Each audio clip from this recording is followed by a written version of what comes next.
What are we doing here? And where are we gonna go? It's like we just woke up one morning, and then it's welcome to the show. Don't ask any questions, just go with the flow. Make as much money as you can, and try your best not to get broke.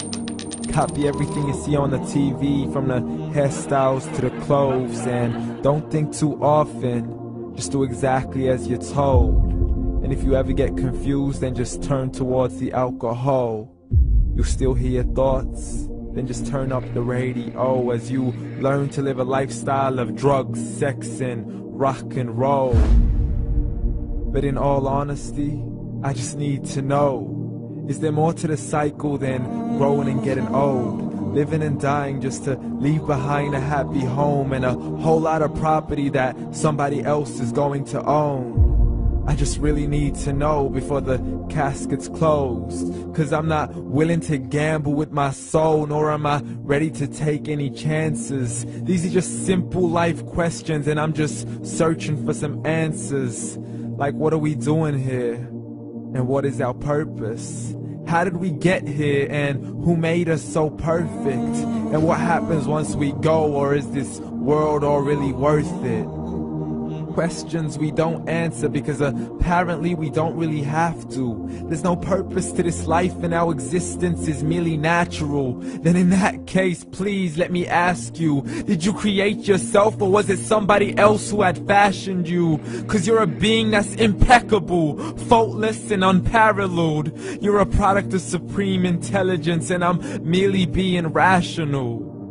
For there isn't a camera on this earth that can come close to the human eye, nor a computer that can compete alongside the human mind. And if the whole world was to come together, we wouldn't be able to create a single fly.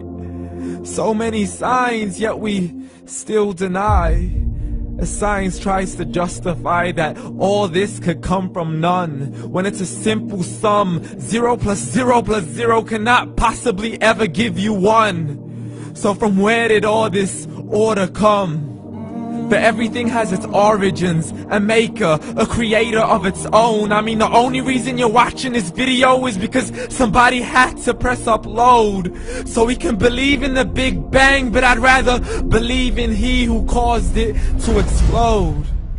Allah, the creator of everything, along with every single soul. The ever-living, the master, the only one who is in control. Unlike his creation, beyond our imagination. And no, he's not a man, nor does he have any partners in association. He's on his own. And no, he did not ever leave us alone. Just like every manufacturer, he left us with an instruction manual. The Quran and Islam, and I'm sorry to jump to conclusions, but it's the only one possible. The only definition of God is the one and only supreme being. It's logical, a book with 0 contradictions, with miracles that are both scientific and historical, all revealed over 1400 years ago.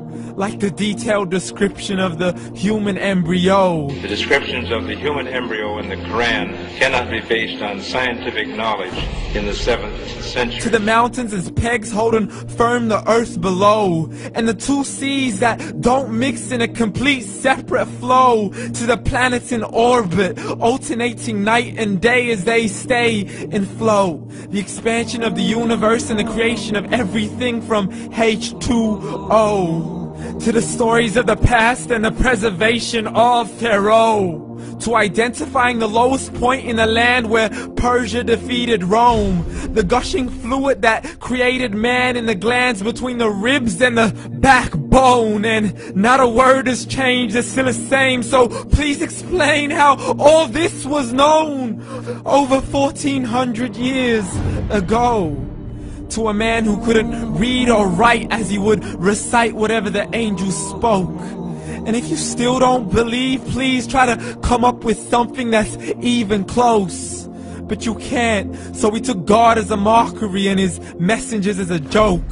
Muhammad could not read or write. How somebody who can't read or write gonna start a religion? Dismissed his scriptures as legends and tales of the ancient folk, as we live life according to our whims, desires, and hopes. saying this life is the only home we will ever know. We will live then die, then simply turn to bones. YOLO! Correction, after the grass dies, the rain arrives and it regrows, and Allah promises to do the same thing to your very soul and bring you back from your very fingertips to your toes, as the all-seeing supreme being watches us so close, and we are surely being tested in our wealth, our health, and our self, and everything that we've been blessed with. So believe, for we will surely be resurrected and be brought back to our Lord and account for every single deed, as He hands us our books and orders us to read. From the bad to the good and everything in between. You yourself are sufficient for your own accountability, so don't be mad at me. You are the one who thought He wouldn't come back to me. I gave you a whole life long to search after me, but you were busy in all that which was temporary. So read, and glad tidings to all those who believed. And if you disbelieve, read. And don't let that day be the first day you find out what your life really means. Read.